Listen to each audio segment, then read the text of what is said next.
তোমরা যোগকে গালি দিও না, দোষ যোগের নয়, দোষ সময়ের নয়, দোষ হলো ওই যোগের মানুষের।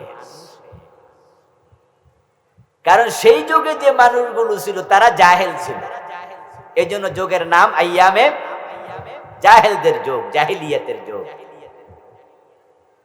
কিন্তু কোরআন যখন আসলো, ওই মানুষগুলো যখন কোরআনকে তাদের বুকে লালন করলো, ধারণ করলো, কোরআনের আলোকে জীবন সাজালো, তখন তারা কি খারাপ মানুষ থাকলো না দুনিয়ার সেরা মানুষে পরিবর্তিত হলো? রাসূলুল্লাহ তখন বললেন, খাইরুল কুরুনি কারনি। ও দুনিয়ার মানুষ শোনো, যেই যোগকে তোমরা আইয়ামে জাহিলিয়া বললে, খারাপ যোগ, অজ্ঞতার যোগ, তমসার যোগ, বর্বরতার যোগ বললে, কোরআন এসেছে, কোরআন মানুষ গ্রহণ করেছে, কোরআনের আলোকে জীবন চালাচ্ছে, এখন আর অজ্ঞতার যোগ নাই, তারা আলেম হয়ে গেছে। এই যে কোরআনের বড় বড় হুজুর আলেম আপনারা চিনেন, বাংলাদেশও বড় বড় হুজুররা আছে, পৃথিবীর যত আলেম আছে ছিল, সব আলেমের মাঝে এ কোরআনের সবচেয়ে বড় আলেম যে, উনার নাম হচ্ছে আব্দুল্লাহ ইবনে আব্বাস রাদিয়াল্লাহু তাআলা আনহুমা, রাসূলুল্লাহ শাস্তো ভাই। উনাকে বলা হয় রাইসুল মুফাসসিরিন। উনি রাসূলের যুগের লোক, রাসূলের সাহাবী। আজকের পৃথিবীতে গত 1300 বছর, 1350 বছর যত মানুষ, যত আলেম জন্ম নিয়েছে, উনার চেয়ে বড় কোন কোরআনের আলেম আর জন্ম নেয় নাই। তাহলে বলুন তো, যেই যুগে আব্দুল্লাহ ইবনে আব্বাস জীবিত ছিলেন, ওমর, আবু বকর, উসমান, আলী, তালহা, জুবাইর, সাদ বিন আবি ওয়াক্কাস, ওই সাহাবীরা জন্ম নিলেন, ওই বড় বড় আলেমরা জন্ম নিলেন, সেটাকে কি আমরা এখন জাহেলিয়াতের যুগ বলা উচিত না আলেমদের যুগ বলা উচিত? অথচ কোরআন আসার আগে যুগটা কি ছিল? জাহিলিয়াতের যুগ। যে কোরআন শিখে না, সে অন্ধকার থেকে মুক্তি পায় না, সে অন্ধকারে থেকে যায়, জাহালাতে থেকে যায়। আমাদের বাংলাদেশে বিজ্ঞ একজন পণ্ডিত মানুষ ছিলেন, তার নাম ডক্টর মোহাম্মদ শহীদুল্লাহ। নাম শুনেছেন? শিক্ষিত ভাইয়েরা সবাই নাম তার শোনার কথা। ওনার নামে ঢাকা বিশ্ববিদ্যালয়ে একটা হলও আছে, শহীদুল্লাহ হল। উনি নাকি 18 ভাষায় পণ্ডিত ছিলেন। ভাষা জানা আর ভাষায় পণ্ডিত হওয়া কি এক কথা? যেমন আজকের মাঠে আপনারা যারা আছেন সবাই বাংলা ভাষা জানেন, জানেন না? কিন্তু সবাই বাংলা ভাষার পণ্ডিত? ভাষা জানা আর ভাষার পণ্ডিত হওয়া এক নয়। ডক্টর মোহাম্মদ শহীদুল্লাহ শুধু ভাষা 18টা জানতেন না, 18 ভাষা কি ছিলেন? পণ্ডিত ছিলেন। ওই ডক্টর মোহাম্মদ শহীদুল্লাহ, উনার মতো পণ্ডিত বাংলা ভাষায় এখন আর জন্ম নেয়নি। উনি বলেছেন, তুমি যদি পৃথিবীর সব এলেম, সব জ্ঞান অর্জন করো, অনেক বড় পণ্ডিত হও, কিন্তু তুমি কোরআনের এলেম যদি অর্জন না করো, তুমি পণ্ডিত নও। আমি তোমার নামের আগে যোগ করব মূর্খ, তুমি হলা মূর্খ পণ্ডিত। আর মূর্খকে আরবিতে বলে জাহেল। কি বলে?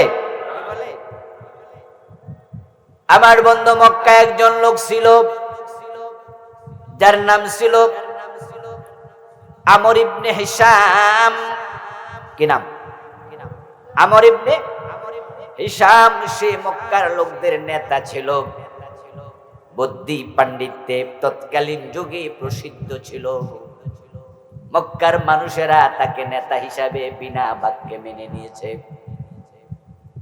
এবং তার পাণ্ডিত্যের কারণে, বুদ্ধির কারণে মক্কার লোকেরা তাকে আমর নামে আর ডাকে না, তার নাম দিয়েছে আবুল হেকাম। কি নাম দিয়েছে? ওয়াজ কিছু বাড়িতে নিয়ে একটু মনোযোগ দিয়ে শুনবেন, আমার সাথেও বলবেন, এতে কিছু কিছু জিনিস ব্রেইনে ঢুকবে। আবার 2 দিন পরে, 1 সপ্তাহ পরে, 15 দিন পরে আরেক বক্তা যখন বলবে, দেখবেন যে আপনার মনে পড়বে, আরে ঠিক তো, এটা তো আমিও জানি। এভাবে কিছু কিছু এলেম কলবে জমা করবেন। মৌমাছি যখন ফুলে বসে তখন কি খালি মুখে চলে যায় নাকি কিছু নিয়ে যায়? হ্যাঁ, সে ফুলের কোন জায়গায় মধু আছে হে জানে। ওখানে ঠিকই তার হুল ঢুকাইয়া ঠোঁট ঢুকাইয়া সে সামান্য হলে নিতে চেষ্টা করে। এভাবে নিয়ে সে মৌচাকে জমা করে। 1 মাসের ব্যবধানে 2 কেজি, 2.5 কেজি, 3 কেজি, 5 কেজি মধুও জমা হয়, এমন মৌচাক আছে। কিন্তু যে মৌমাছি জমা করছিল, আচ্ছা কোন মৌমাছি কি একসাথে 100টা জমা করতে পারছে? জমা করছে সামান্য সামান্য ছোট্ট ছোট্ট বালিকণা, ক্ষুদ্র ক্ষুদ্র বালিকণা, বিন্দু বিন্দু জল ঘরে তোলে মহাদেশ, সাগর, অতল। এই মাহফিল গুলোতে আসবেন, কিছু কিছু এলেম বাড়িতে নেবেন। এই নামগুলো আমরা যে মুখস্থ করছি, ব্যক্তির কথা নাম বলছি, ঘটনা বলছি, এগুলা কি মায়ের পেট থেকে আসার সময় মুখস্থ করে আসছি না আমরাও শিখছি? তা আপনিও শিখবেন। তাহলে মক্কায় যে লোকটা নেতা ছিল তার নাম ছিল আমর, বাবার নাম ছিল হেশাম। মক্কার লোকেরা তার পাণ্ডিত্যের কারণে তাকে নাম ধরে আর ডাকে না, তার নাম দিয়েছে আবুল হেকাম। কি নাম দিল? হেকাম শব্দটি হেকমত শব্দের বহু বচন। হেকমত মানে হলো জ্ঞান, বিজ্ঞান, প্রজ্ঞা, পাণ্ডিত্য। আবু শব্দের অর্থ হলো সাহেব। আবু মানি বাবা, আবু মানি মালিক, বিভিন্ন অর্থে আসে। আবুদ্দার বাড়ির মালিক। আবুল হেকাম মানে হচ্ছে এলমের মালিক, পাণ্ডিত্যের মালিক।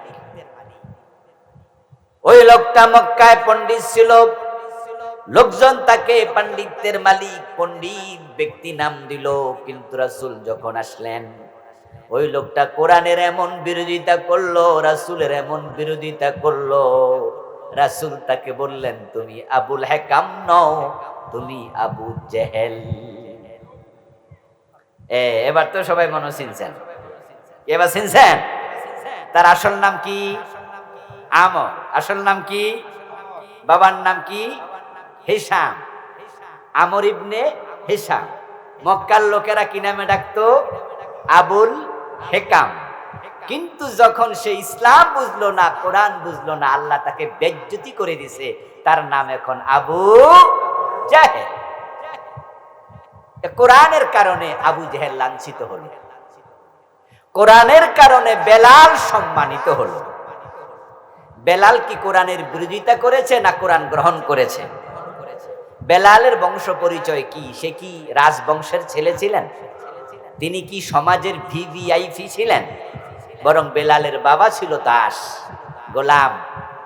উনি গোলামের ছেলে, গোলাম, জন্মসূত্রে গোলাম। আমার বন্ধু উমাইয়া ইবনে খালফের গোলাম ছিলেন হযরত বেলাল। দেখতে সুন্দর মানুষ নন, দেখতে ছিলেন কুৎসিত কালো। ইথিওপিয়ার মানুষ, নাক ছিল চ্যাপ্টা, চেহারা ছিল ফাটা ফাটা। হযরত বেলাল ছিলেন কিছুটা খবখর বাকৃতির বেটে এবং চরম নিকষ কালো মানুষ, দাস, যাদেরকে সমাজে মানুষের সম্মানটুকু দেয়া হতো না।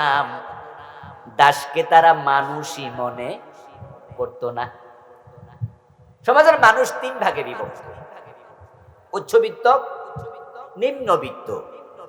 আরেক দল উচ্চ না নিম্ন না, ওদেরকে বলে মধ্যবিত্ত।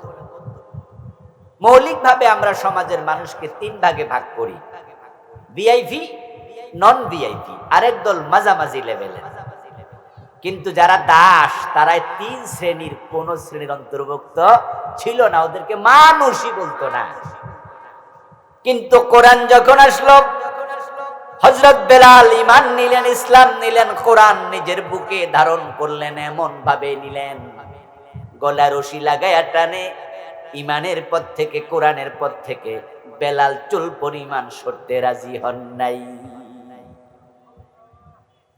ইন্নাল্লাহা ইয়ারফাউ বিহাদাল কিতাবি আকওয়ামা। প্রিয় নবীজি বললেন যে কিতাবের মাধ্যমে আল্লাহ একদল লোকের সম্মান বাড়ায়া দেয়।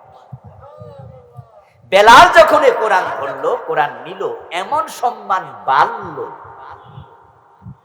আপনারা যারা এখানে আছেন, বেলালের প্রতি আমাদেরও সম্মান আছে না নাই? আবু জেহেলের প্রতি আছে তো? মক্কার নেতা কি বেলাল ছিল না আবু জেহেল ছিল? সেই আবু জেহেল আজকে লাঞ্ছিত। তার নামটা শুনলে আমাদের বিরক্ত হয়, ঘৃণা হয়। তার লাশ যদি আমরা মাঠে পাইতাম, আমরা স্যান্ডেল দিয়ে পিটাইতাম, ঠিক না? আর যে বেলাল ছিল সমাজের একবারে 4 নাম্বার কাতারে, মানুষই না, সে বেলালকে যদি আমরা পেতাম, আমরা চুমু দিতাম, কাঁধে তুলে নাচতাম, গায়ের জামা খুলে বেলালের পায়ের ধুলাবালি মুছে দিতাম। বেলালের সম্মান বাড়ল আল্লাহর কোরআন গ্রহণ করার কারণে, আবু জেহেলের সম্মান কমলো কোরআনের বিরোধিতা করার কারণে। বেলালের উপরে আল্লাহ এত খুশি, বেলাল দুনিয়ায় থাকতে আল্লাহ বেলালরে জান্নাত দিয়া দিছে।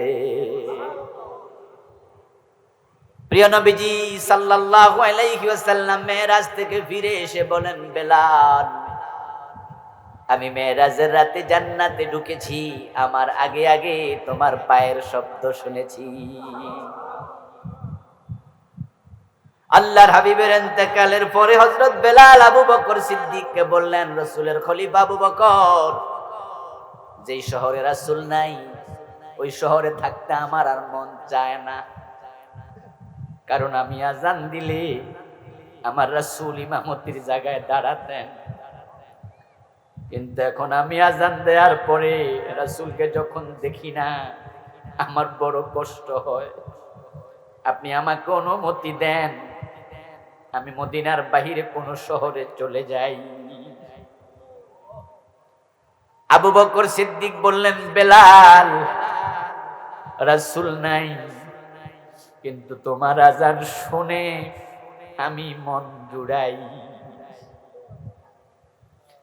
তুমি রাসূলুল্লাহর মুয়াজ্জিন, এখন তুমিও যদি দূরে চলে যাও আমি আবু বকরের বড় কষ্ট লাগবে। ইমাম রাসূল ইমামের জায়গায় নাই, মুয়াজ্জিনের জায়গায় বেলালও নাই, তাই তোমার বিয়োগ ব্যথা আমি সহ্য করতে পারবো না। বেলাল, তুমি আমারে ছেড়ে চলে যেও না। প্রিয় নবীজির সাহাবী আবু বকরের কথা শুনে বেলাল থেকে গেলেন মদিনায়, কিন্তু আবু বকর সিদ্দিকের ইন্তেকালের পরে বেলাল আর মদিনায় থাকলেন না, তিনি সিরিয়ায় চলে গেলেন। মাঝে মাঝে মদিনায় রাসূলকে সালাম দেওয়ার জন্য আসতেন, কবর জিয়ারত করতে আসতেন, মসজিদে নববীতে নামাজ পড়ার জন্য আসতেন। ওই কালো বেলাল হাবশী গোলাম হযরত ওমরের সাথে দেখা করার জন্য ওনার বাড়িতে যেতেন। হযরত ওমর যখন দেখতেন বেলাল এসেছে, হযরত বেলালের জীবনী পড়লে পাবেন, ডক্টর আব্দুল মাহবুব স্যার লিখেছেন আসহাবে রাসূলের জীবন কথা, চমৎকার বই, সাহাবীদের জীবন নিয়ে 7 খণ্ড লিখেছে, বাজারে পাওয়া যায়, কিনে পড়বেন। ওখানে বেলালের লম্বা জীবনী স্যার লিখেছেন, ঢাকা বিশ্ববিদ্যালয়ের প্রফেসর এখনো বেঁচে আছেন আব্দুল মাহবুব স্যার। ওনার জীবনীতে লিখলেন, বেলাল যখন ওমরের ঘরে যেতেন, ওমর তার চেয়ার থেকে উঠে দাঁড়াইয়া বেলালকে ইস্তেকবাল দেওয়ার জন্য দরজা পর্যন্ত দৌড় মাইরা যেতেন আর বলতেন, তানা সাইয়্যিদুনা বেলাল, আমি ওমর অদ্য দুনিয়ার নেতা আর বেলাল ওমরের নেতা। আমার কাছে আমার নেতা বেলাল এসেছে, আমার কাছে আমার নেতা বেলাল এসেছে। বেলালের এই সম্মান বেড়ে গেল শুধু আল্লাহর কোরআনের কারণে। আবু জেহেলের সম্মান কমে গেল আল্লাহর কোরআনের কারণে। এতে প্রমাণিত হয় কোরআন ধরলে সম্মান বাড়াবেন কে, কোরআন ছাড়লে অপমান করবেন কে। এখন আপনি কোন দলে যেতে চান? আল্লাহ বলছেন, ইয়ারফাইল্লাহুল্লাযীনা আমানু মিনকুম ওয়াল্লাযীনা উতুল ইলমা দারাজাত।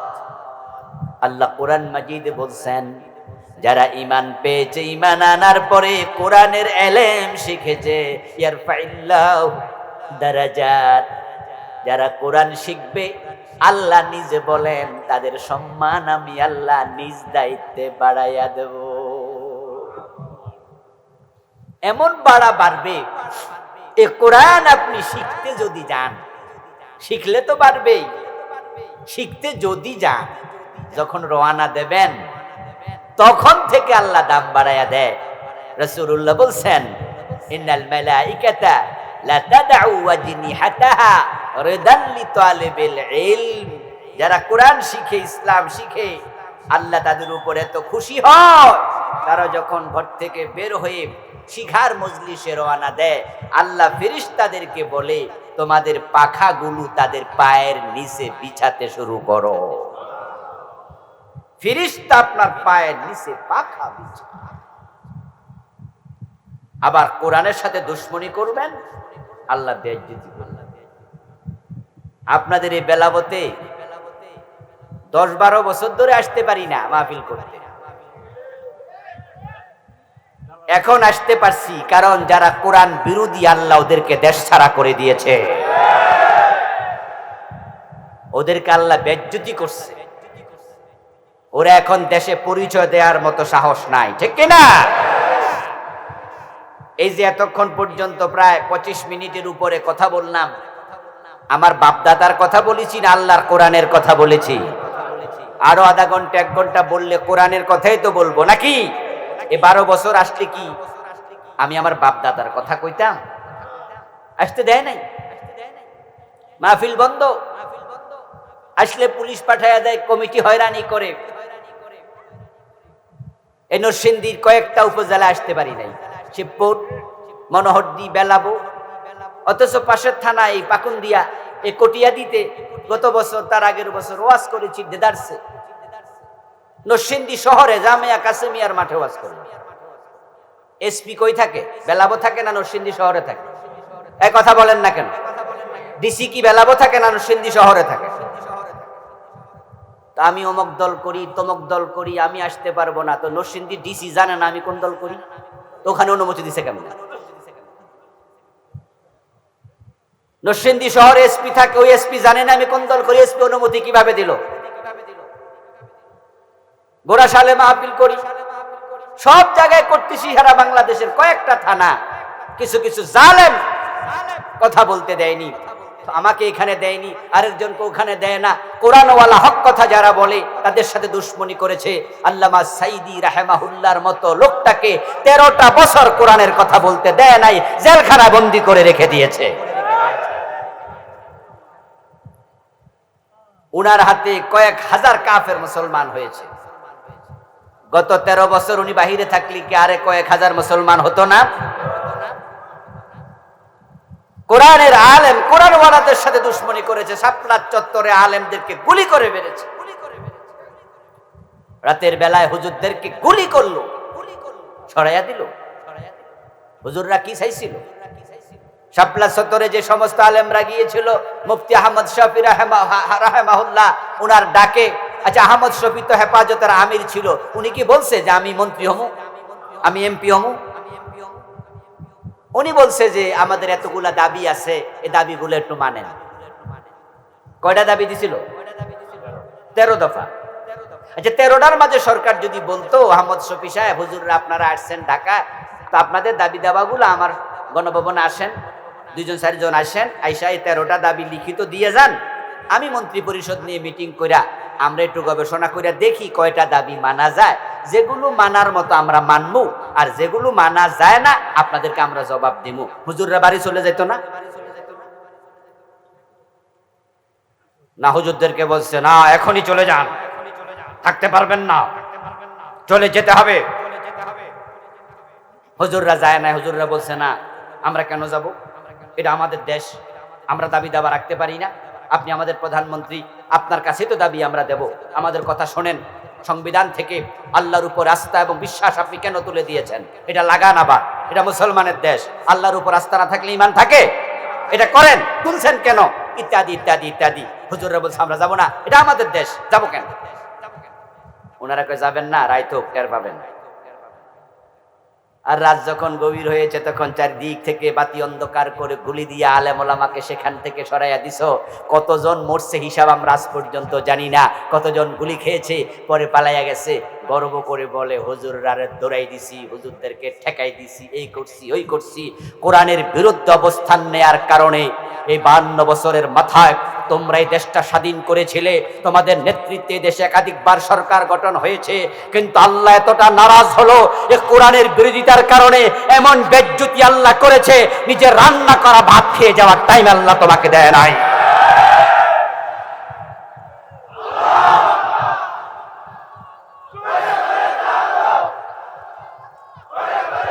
আমার প্রিয় ভাইয়ের, আল্লাহ যদি বেজ্জতি করে ঠেকাবে কে?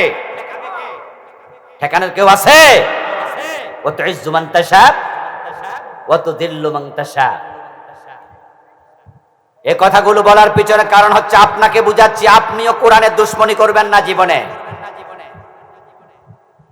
এই 52 বছরে 53 বছরের বাংলাদেশে এত বড় শক্তিশালী সরকার আর কেউ গঠন করতে পারেনি। অতীতে যত সরকার ছিল সব সরকারের আমলে বিরোধী দল ছিল, কিন্তু গত 15 বছরে বিরোধিতা করার মতো আসলে কোনো দল ছিল না। যেই কথা কইছে হেরে ধরে নিছে, এমন পাওয়ারফুল নেতা।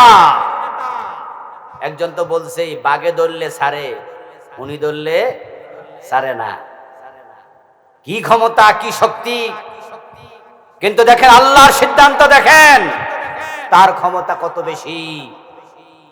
ওনাদের বিরুদ্ধে কেউ কথা বলতে পারে না, বলার পরিবেশও নাই। বাস্তবেও তাই, আমরাও বলছি বলার জায়গা নাই, বললেই ধরে নিয়ে যায়। কিন্তু আমার আল্লাহ বলে হ্যাঁ আমি দেখছি। বাপেরা পারে নাই, দাদারা পারে নাই, ছোট ছোট বাচ্চাদেরকে রাস্তায় নামাইয়া দিছে, আবাবিলের মতো পোলাপান ঠেঙ্গাইয়া দিছে, এমন দৌড়ানি মারছে নিজের ঘরেও থাকতে পারে নাই। নিজের নিয়োগ করা সেনা প্রধান বলে ম্যাডাম 40 মিনিট 45 মিনিটের বেশি থাকা যাবে না, নিজের কাপড় চোপড় নিয়ে যাওয়ার সুযোগ পায় নাই। এখন গিয়ে কোথায় আছে 2-3 দিন ধরে নাকি খবরও নেই। ইন্ডিয়া বলছে বেরিয়ে যান, দুবাই গেছে, দুবাই সরকার বলছে ফিরে যান, দুবাই থেকে আবার ফিরে এসেছে। এত ক্ষমতা তোমার আজকে কই? দুনিয়ার থাকার জায়গাটা পর্যন্ত কনজাস্টেড হয়ে গেল। কোথায় বলতে পারে না আমি অমুক, বলার সুযোগ নাই। শুধু একা নয়, তার 300 এমপি একসাথে পালিয়ে গেছে, ঠিক না? কেউ বলতে পারে না আমি অমুক জায়গায় আছি। সবার মোবাইল অফ, কাউকে খুঁজে পাওয়া যায় না। এমন তো হওয়ার কথা ছিল না। আর আমরা তো এমনটা বলিও নি, আমরা তো এমনটা বলিনি। এদেশের ছাত্ররা যে দাবি করলো, কি দাবি করলো? কোটা আন্দোলন করলো, তারপরে বৈষম্য বিরোধিতার আন্দোলন করলো, তারপরে 9 দফা দাবি করলো, তারপরে 9 দফারে কয় দফা বললো মনে আছে তো? এই তো কয়দিন আগের কথা। 9 দফা কয় দফা হলো? আচ্ছা, এক দফাটা কি ছিল? এই দেশ থেকে চলে যান না পদত্যাগ? আপনারা যাইতে কইছে কেডা? কারণ আন্দোলনকারীরা তো বলে না চলে যান, তারা বলেছে পদত্যাগ। কিন্তু আপনি চলে গেছেন, এর কারণ হচ্ছে আপনি জানেন যে এমন কাজ করেছেন, এই কাজের রেজাল্ট ভালো হবে না। কলিজার ভিতরে আল্লাহ এমন ভয় ঢুকাইয়া দিছে, যেই দেশে 15 বছর কোরআনের কথা ওপেন বলতে দেশ নাই, ওই দেশে তোদেরকে থাকতে দেয়া হবে না। নিজে পলাইয়া গেছে।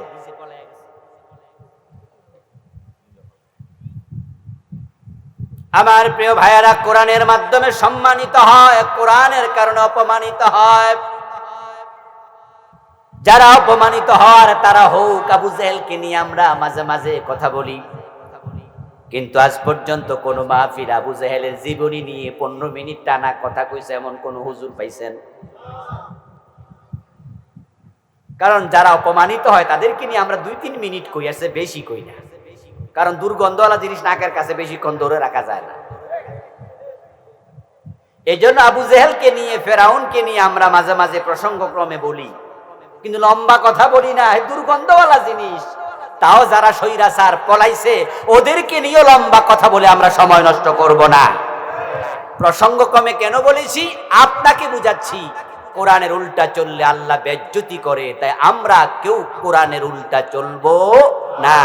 এত বড় ক্ষমতাধর রাষ্ট্রপ্রধানদেরকে আল্লাহ যদি বেজ্জতি করতে পারে, আপনি আর আমি তো কিচ্ছু না। বরং আমরা কোরআনের সাথে থেকে সম্মানিত হতে চাই।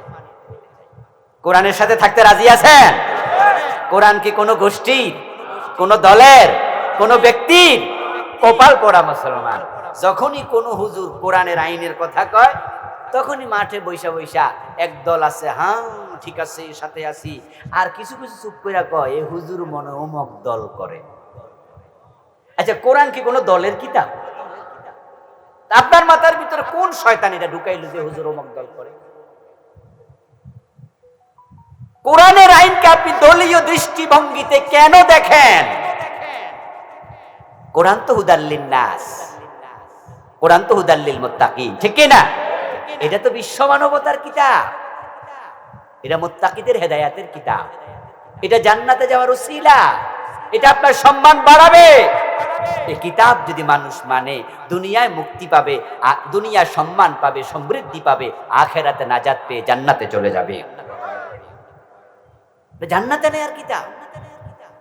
সত্যি ভাই, কোরআন এমন এক কিতাব, এর সাথে যেই লাগে সে যেই হোক, মানুষ অথবা মানুষ নয়।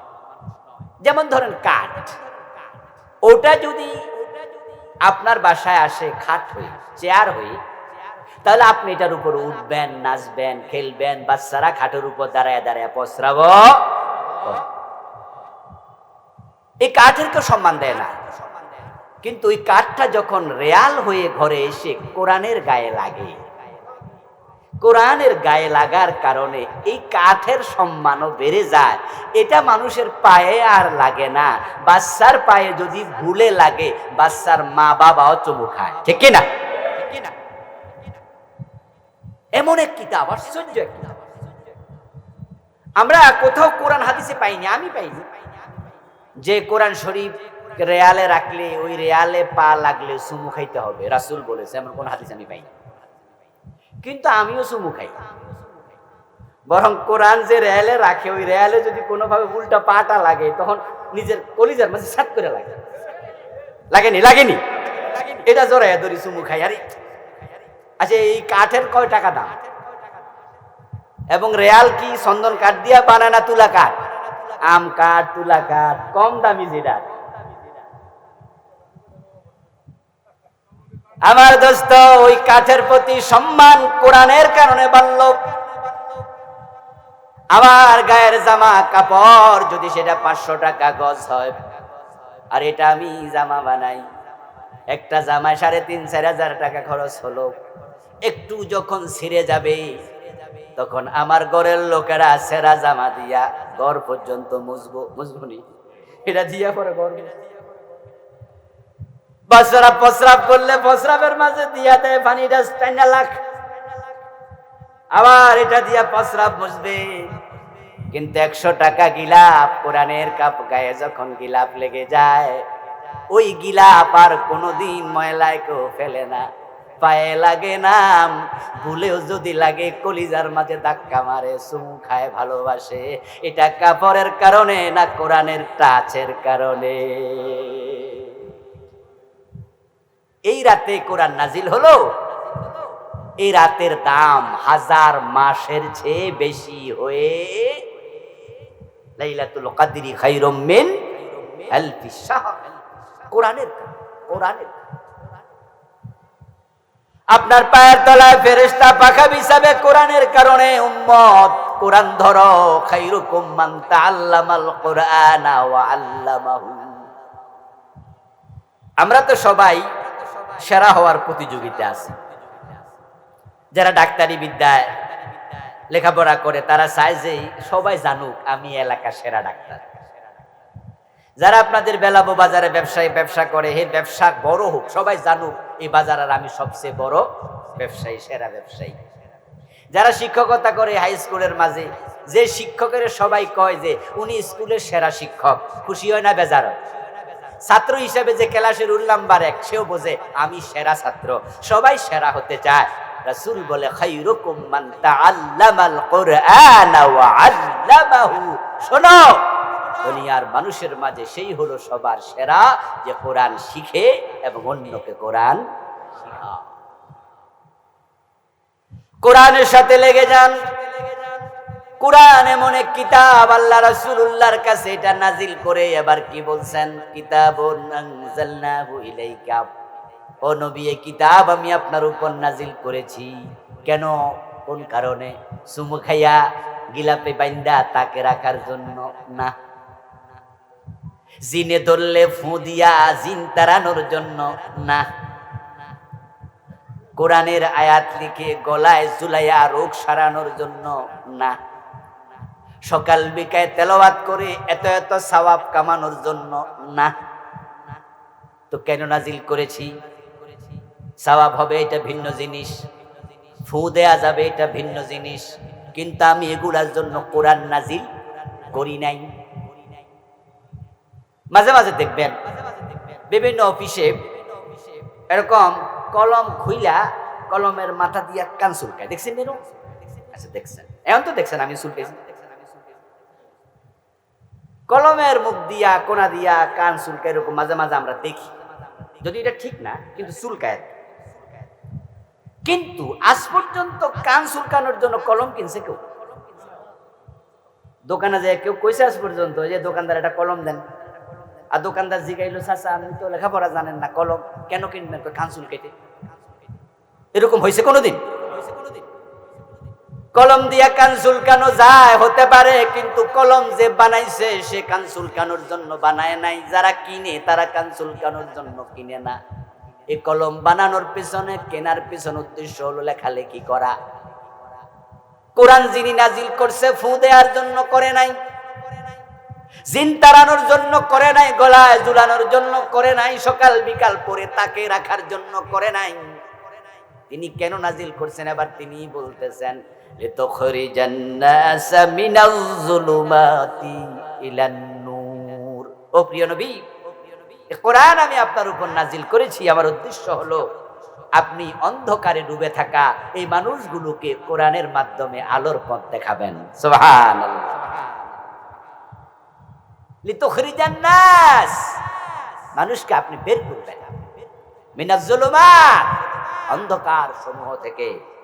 বহু বছর একটা অন্ধকার না, সমাজের পরতে পরতে অন্ধকার। যেখানে কোরআন থাকবে না সেখানে আলো নাই, সেখানে জাহালাত থাকবে, অন্ধকারে ডুবে থাকবে। আমাদের মন্ত্রণালয়গুলোতে কোরআন নাই, তাই মন্ত্রণালয়ের অফিসগুলো ঘোষের অন্ধকারে ডুবে আছে। আমাদের টেওনো অফিস, ডিসি অফিস, আমাদের এসপি অফিস, আমাদের থানা ওসি অফিস, এগুলোতে কোরআন নাই, যার কারণে সেখানে ঘোষ না দিলে কোনো ফাইলে সিগনেচার করা হয় না। যদি ইদানিং ঘোষ খাওয়া একটু আপাতত বন্ধ আছে অনেক জায়গায়, কারণ ছাত্ররা নাকি আবার লাডি মাডি লইয়া জায়গা, এখন আর ঘোষ খাইলে অন্য জায়গায় খবর দেয়া লাগে না, পোলা ফান্ডের খবর দিলেই চলে। ফখরুদ্দিন মঈনুদ্দিন সরকার আমল যখন ওরা 2 বছর 2.5 বছর ক্ষমতায় ছিল, তখন আমরা দেখছি অনেক অফিসাররা ঘোষ খাওয়া বন্ধ করে দিয়েছিল। কারণ ঘোষ দেওয়ার আগে টাকা ফটোকপি কইরা টাকার নাম্বার রাইখা পরে অফিসে নিয়ে ঘোষ দিত, পরে ঘোষ দেওয়া বাইরে পুলিশ খবর দিত, পুলিশ লইয়া ওই অফিসারের কাছে যাইয়া ফটোকপি মিলিয়া দেখতো টাকার নাম্বার মিলছে, কয় যে ঘোষ। 2-1 জায়গায় এরকম ধরা খাওয়ার পরে অফিসাররা কয় না, আপাতত ঘোষ আর। 2-1 বার 2-1টা কারণে বন্ধ হয়, কিন্তু এজ ইউজুয়াল বন্ধ হয় নাই। ঘোষ সব জায়গায়, সুদ, মানুষ ঠকানো, ওজনে কম দেয়া, মালে ভেজাল দেয়া, মানুষের উপর জুলুম অত্যাচার, পুরা জাতি অন্ধকারে ডুবে আছে। রাসূল আল্লাহ বলছে জাহেলিয়াতের যুগে চারদিকে হানাহানি, মারামারি, কাটাকাটি, মদপান, ধর্ষণ, খুন, বাবারা নিজের মেয়েকে জীবিত কবর দেয়। কি মানুষ এতটা নিচে নামলো, যার নিচে নামার আর জায়গা নাই। ও নবী, কোরআন পাঠালাম, এই কোরআন দিয়ে মানুষগুলাকে আলোর পথে নিয়ে আসেন। প্রিয় নবী কোরআন নিয়ে মানুষের বাড়ি গেলেন, আবু বকর সিদ্দিক হাত তোলা দিয়া দাঁড়ায় গেল, ও প্রিয় নবী কোরআন গ্রহণ করতে আমি রাজি। ওমর বলে আমি রাজি, আলী বলে আমি রাজি, জায়েদ বলে আমি রাজি, মা খাদিজা বলে আমি রাজি।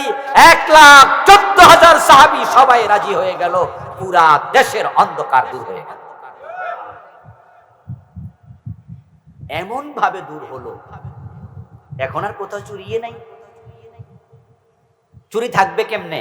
কোরআন যখন কায়েম হলো, কোরআন যখন গ্রহণ করলো, চুরি করলে হাত কেটে দিতে হবে এমন আইন কোরআনে আছে কি না? সেটা চালু হয়েছিল না হয় নাই? তাহলে এতে বোঝা যায় কোরআন শুধু তেলাওয়াতে সীমাবদ্ধ থাকবে, তেলাওয়াত করে তাকে রাখার জন্য আল্লাহ পাঠান নাই। চোরের হাত কাটা শুরু করো, রাসূল শুরু করে দিলেন। মহিলা চোর ধরা পড়েছে, প্রিয় নবীজির কাছে সুপারিশ আসলো, হাত না কেটে অন্য শাস্তি দেয়া যায় কিনা? আমার রাসূল বললেন, আমার মেয়ে ফাতেমা চুরি করলে তার হাতও আমি কাটবই, তাকেও ছাড় দেব না। ছাড় দেয়ার কোনো সুযোগ নবী মুহাম্মাদের। প্রিয় নবীজির কথার নাম হাদিস।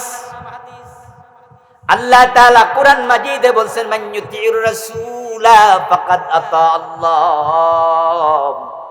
তোমরা শুধু কোরআন মানবে তা নয়, হাদিসও মানো। আমার নবীকে যে মানবে সে স্বয়ং আল্লাহকে মানলো। এখন আমার রাসূল বললেন, মদ পান করো না, মদ পান করলে 80 বেত দিতে হবে। সমাজে কোরআন হাদিস প্রতিষ্ঠিত হলো, ওমরের ছেলে উনার খেলাফত কালে মদ পান করলো। হযরত ওমর উনার ছেলে আবু শামাকে ছাড় দিলেন না, 80 বেত লাগালেন। 80 বেত শুরু। এখন বাংলাদেশে কোরআন আছে, তবে সমাজে এটা প্রতিষ্ঠিত নাই। এটা মসজিদ আর মাদ্রাসা এবং রমজান মাসে খতম, তারাবি পর্যন্তই। মানুষ এটা মেনে চোরের হাত কাটে না, তাই চুরি আছে। এটা মেনে ডাকাত শুলে দেয় না, তাই ডাকাতি আছে। এটা মেনে জেনা করলে 100 বেত লাগায় না, বিবাহিত জেনাকারীকে পাথর মারে না, তাই জেনা ব্যভিচার আছে। মদ পান করলে 80 বেত লাগায় না, তাই মদ আছে। যদি কোরআনের আইনগুলো কায়েম হতো, চুরি ডাকাতি হায় চিন্তাই আপনার অন্যায় অনাচার মদ গাঁজা কিছু থাকতো না। কোরআন কায়েম হলে জাহেলিয়াতের যুগে যেমন জাহেলিয়াত গেছে, এই আজকের বাংলাদেশের নতুন জাহেলিয়াত দূর হতে বাধ্য হবে। কিন্তু 53 বছরের বাংলাদেশ চলছে যে সংবিধান দিয়া, সেই সংবিধানটা কি আল্লাহর রচিত না ডক্টর কামালের বানানো? দেশ স্বাধীন হলো 71-এ, 72-তে সংবিধান লেখার কমিটি হলো, ডক্টর কামাল মিয়া প্রধান হল। কয়েকজন সদস্য মিলে ওনারা সংবিধান লিখলো। মুসলমানের দেশের সংবিধান লেখার সময় আল্লাহর আইনকে প্রাধান্য দিল না। আল্লাহর আইন সামনে নিয়ে যেখানে আমরা বিধানগুলো ঢুকাই, এগুলো না করে ব্রিটিশ আইনগুলোকে ঢুকাইয়া দিল। আল্লাহর আইন বাদ দিয়া ধর্ম নিরপেক্ষতাবাদী সংবিধান বানালো, যার কারণে এই 53 বছরে চুরি ডাকাতি কোনোটাই কমে নাই। বরং যারা শেখ মুজিব বঙ্গবন্ধুর আমলে চোর ছিল, উনি বলেছিলেন মানুষ পায় স্বর্ণের খনি, উনি পাইছে চোরের খনি। বলে নাই? উনি বলছেন আমার ডানে চোর, আমার বামে চোর, আমার সামনে চোর, আমার পিছনে চোর। আমি বলি ওই চোরগুলো এই 53 বছর ব্যবধানে চোর আছে না ডাকাত হয়ে গেছে? যদি হাত কাটা শুরু করা যেত, তাহলে সত্যি দেশটা সোনার বাংলা হতো। শুধু বাংলাদেশের টাকা যারা চুরি করে বিদেশে পাচার করছে, ওই পাচারকারীদের হাত যদি কেটে দিয়ে টাকাগুলো ফিরিয়ে আনা যায়, এখনো বাংলাদেশ সমৃদ্ধ দেশে পরিণত হবে। সোনার বাংলা হতে এক যোগও লাগবে না। ঘরের দরজা খুলে ঘুমাতে পারবেন, জেনা ব্যভিচার থাকবে না, মদ পান থাকবে না, শান্তির পলগুধারা সমাজের পরতে পরতে প্রবাহিত হবে। করেননি তো? মনে মনে কি ভাবছেন? করি নাই। প্রশ্ন হলো যে করেন নাই, এজন্য কি আখেরাতে কোনো জবাব দিতে হবে না? দুনিয়ায় যেমনে আছেন সময় কেটে যাবে। চোর থাকলে চুরি করুক, আমি তো বিল্ডিং বানাইয়া গ্রিল দিয়েছি হুজুর, এসএস পাথর দিয়ে কি পাইপ দিয়ে মোটা রডের বানাইছি আমি জানালা, আমার ঘরে চুরি করবে এত বড় তালা? হ্যাঁ, আপনি চোর ধরে হাত কাটার আইন করেননি, দেশে চোর ছিল, আপনার বাড়ি চুরিও হয়নি, দুনিয়ায় কোন রকম চলে গেলেন, কিন্তু আখেরাতে আল্লাহ জিজ্ঞাসা করবে চোর ধরার হাত কাটার বিধান আমি নাজিল করেছি, কোরআন তুই কায়েম করেছিস কিনা জবাব দে, তখন কি হবে?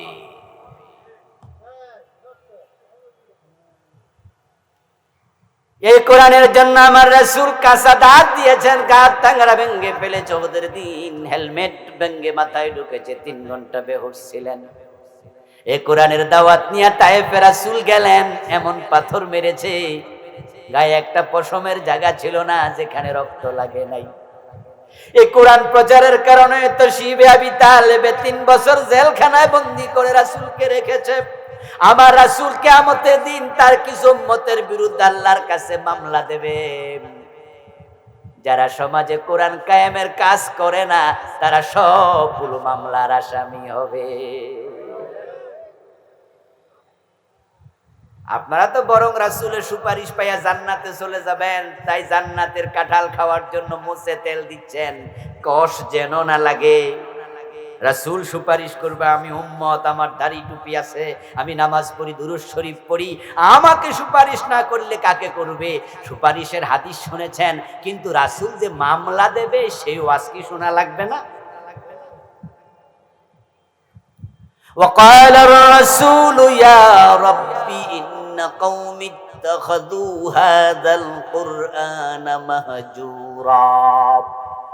আল্লাহ তাআলা কোরআন মাজিদে বলছেন, আমার রাসূল কিয়ামতের দিন বলবো, ও আমার রব, যে কোরআন আমি রেখে এসেছিলাম, সমাজে প্রতিষ্ঠিত করে এসেছিলাম, আমার এই উম্মত অমুক অমুক অমুক অমুক আমার কোরআনকে পরিত্যাগ করেছে, তারা সমাজে কায়েমের চেষ্টাটাও করে নাই। আমার রেখে যাওয়া ইসলাম তারা কেন পরিত্যাগ করলো তুমি বিচার করো। আমি বাদী হইয়া মামলা দিলাম, রাসূল যদি মামলা দেয় তুমি সুপারিশ পাইবা আর কাকে?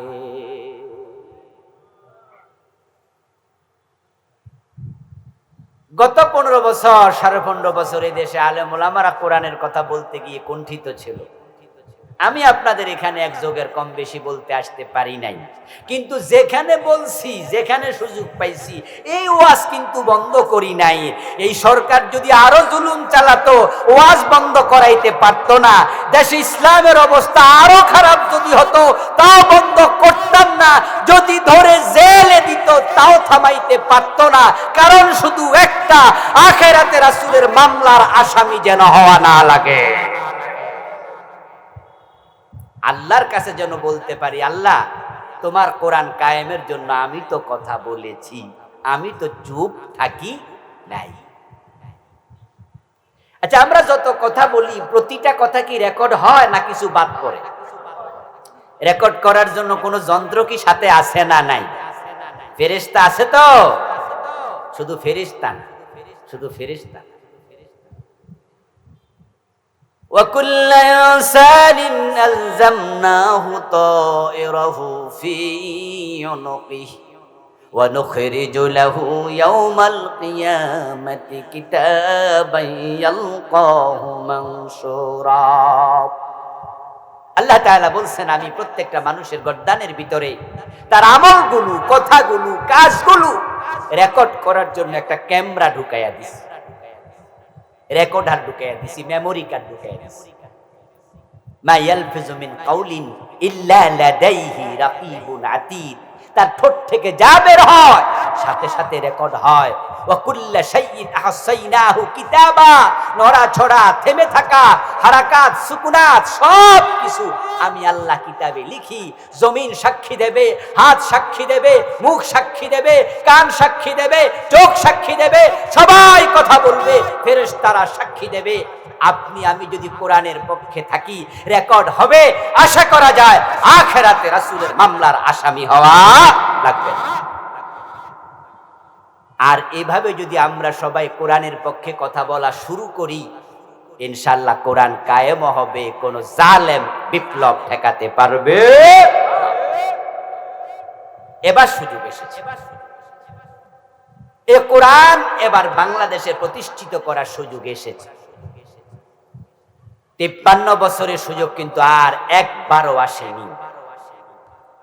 ডক্টর কামাল মিয়ারা যখন সংবিধান লিখে দিল, তখন থেকেই আমাদের দেশের সব সরকার যারাই ক্ষমতায় আসছে তারা সংবিধানের আলোকে শপথ নিয়া বলেছে, এই পবিত্র সংবিধানকে আমরা অক্ষুণ্ণ করার দায়িত্ব রাখলাম। সবাই পবিত্র সংবিধান সবাই রক্ষা করে, সুবিধা মতো দুই একটা বাদ দিয়া চেঞ্জ করে 18-19 বার পরিবর্তন করছে, কিন্তু পুরা সংবিধান পরিবর্তন করতে হবে এই কথা বলার সাহস কেউ করেনি, সুযোগও আসেনি। কিন্তু এবার অগাস্ট বিপ্লবের মাধ্যমে, জুলাইয়ের বিপ্লবের মাধ্যমে সংবিধানের অসংখ্য ধারা অলরেডি স্থগিত হয়ে গেছে। যেমন প্রধানমন্ত্রী নামে যেই পোস্টটা আছে, সংবিধানে যে ধারাটা আছে, এটা কি চলমান না স্থগিত?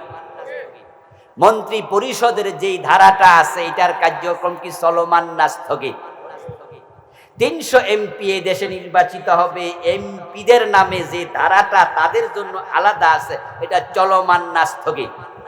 এইভাবেই সংবিধান মেনে সরকার ক্ষমতায় যেটা আছে, এই সিস্টেমে আসল সরকারের দৌড়াইয়া নতুন কেউ বইয়া টুক করে দেশ চালাবে, সংবিধান এরকম কিছু আছে নাকি? তাহলে সংবিধান মেনে সরকার আসেনি, সংবিধান মেনে এখন দেশ চলছে না, চালাচ্ছে ইন্টারিম গভর্নমেন্ট, অন্তর্বর্তীকালীন সরকার। এখানে মন্ত্রী পরিষদের ধারা নেই, এমপিদের ধারাটা নেই, এভাবে প্রধানমন্ত্রীর ধারা নেই, অসংখ্য ধারা স্থগিত হয়ে গেছে। এবারের মুসলমানরা যদি একটু জেগে উঠতে পারে, তারা যদি অন্তর্বর্তীকালীন সরকারকে বাধ্য করে তোমাদেরকে গণভোট দিতে হবে, এই সংবিধান দরকার নাই, কোরআনকে সংবিধান বানাতে হবে, আমরা জেগে উঠলে এদেশে কোরআনকে সংবিধান বানাতে আর কোনো বাধা এবার থাকবে না।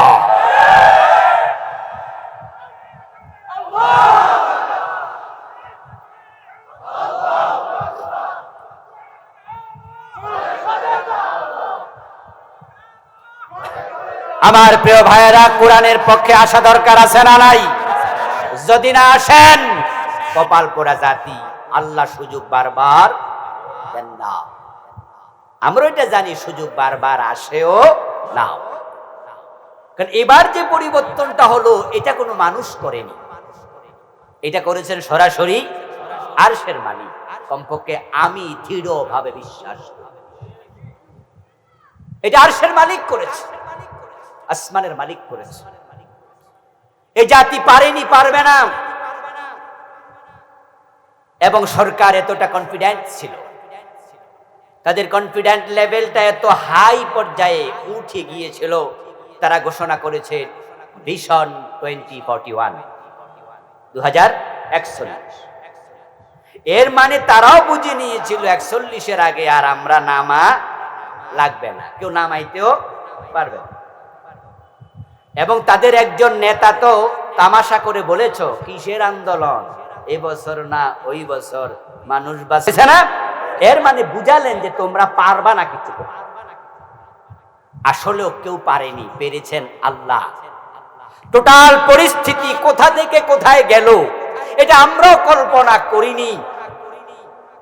5ই আগস্ট যে বিপ্লব ঘটলো, 4ই আগস্ট যদি আমরা জানতাম, এদেশের মানুষেরা জানতো, 300 এমপি আগের দিনে বলে যেত। এবং যে বেটা বাংলাদেশের সবচেয়ে বড় ব্যবসায়ী, পলানোর সময় দাড়ি মারি কামাইয়া। আচ্ছা, আপনারাই বলেন, এই বেটা যদি আগের দিন জানতো বাংলাদেশে থাকতো, হেলিকপ্টার নিয়ে পালানোর মতো টাকা পয়সা উনার আছে না নাই? না আসমানে উঠতে যায়, প্রয়োজন রকেট লইয়া দৌড়। আসলে 5ই আগস্ট এটা ঘটবে, এটা দুনিয়ার কোনো মানুষ আন্দাজও করতে পারে নাই, আন্দাজও করতে পারে। আল্লাহ তাআলা নিজে এবারে পরিবর্তন এনে দিয়েছেন।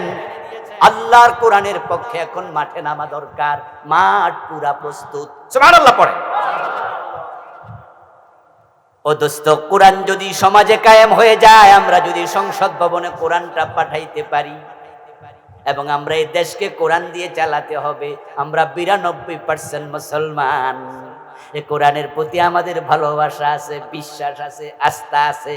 এই কোরআন দিয়ে দেশ চললে শান্তি আসবে আমরা জানি।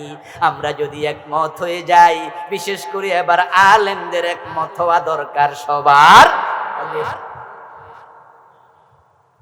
সবার আগে আলেমদের ঐক্যবদ্ধ হওয়া উচিত, কারণ এই দেশের মানুষ এখনো আলেমদের পিছনে ইক্তেদা।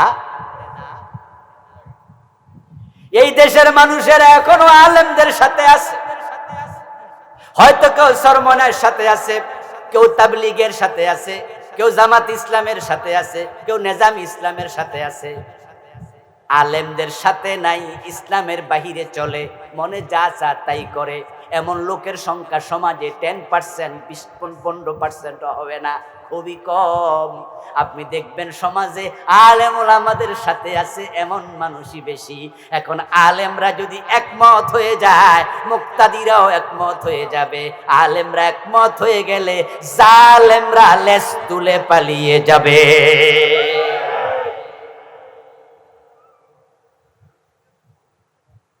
এই কোরআন সমাজে প্রতিষ্ঠিত হোক, এটা কলিজা থেকে আমাদের চাওয়া উচিত। কোরআন যদি সমাজে প্রতিষ্ঠিত হয়ে যায়, মসজিদের শুক্রবারে দান বাক্সা চালানো লাগবে না। সরকার আপনাদের মসজিদে ইমাম মুয়াজ্জিন 2-3 জন তাদের বেতন দেবে, সরকার বেতন দেবে। আচ্ছা, একটা প্রাইমারি স্কুলে 7 জন 5 জন শিক্ষকের বেতন কে দেয়? একটা সরকারি কলেজে 30 থেকে 40 জন টিচারের বেতন কে দেয়? একটা বিশ্ববিদ্যালয়ে 300-500 শিক্ষকের বেতন কে দেয়? এত বেতন দেওয়ার সরকারের যদি টাকা থাকে, মসজিদে ইমাম আর মুয়াজ্জিন 3 জনের বেতন দিতে পারবে না। আর মসজিদের ইমাম যখন, মুয়াজ্জিন যখন তাদের বেতন সরকার দেবে, তখন মসজিদের মিম্বার থেকে হক কথা শুনতে পাবেন। তখন আর চেহারার দিকে তাকাইয়া খতিবের ওয়াজ করা লাগবে না। এখন তো খতিব সাহেব, ইমাম সাহেব ওয়াজ করার আগে চায় সভাপতি আছে, কারণ সভাপতি সুদখোর। এমন সভাপতি বাংলাদেশে আছে না নাই? ওই মসজিদে সুদের বিরুদ্ধে ওয়াজ করলে ইমামতি বেশি দিন। সেক্রেটারি ঘোষ খায়, ঘোষখোর সেক্রেটারি, সিনেমা হলের মালিক। এমন সেক্রেটারি কোষাধ্যক্ষ দেশে আছে। ওদের বাড়িতে দাওয়াত খাওয়া লাগে, শুধু দাওয়াতই খাওয়া লাগে না, এই ঘোষখোর সভাপতি এর মা মারা গেছে। হুজুর রে নিয়া কয়, হুজুর দোয়াটা একটু শক্ত করে করে। আর হুজুরও বোঝে শক্ত করে দোয়া না করলে মুসিবত, তাই হেরে জান্নাতুল ফেরদাউসের মাঝখানে রাইখা আইল লাগে, হুজুরে নিয়া টেইলা দিয়া।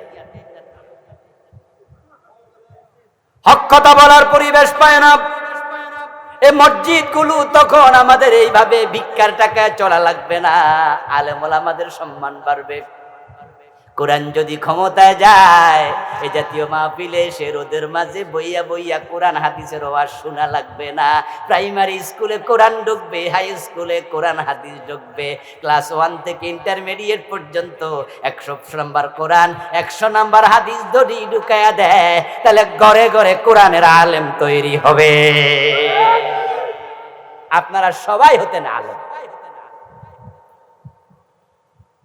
এসএসসি ইন্টারমিডিয়েট পর্যন্ত যদি 100 নাম্বার কোরআন থাকে, 100 নাম্বার হাদিস থাকে, তাহলে ইন্টারমিডিয়েট পাস করার সময় সব বাচ্চাগুলা মোটামুটি হুজুর হয়ে যাবে, আলেম হয়ে যাবে।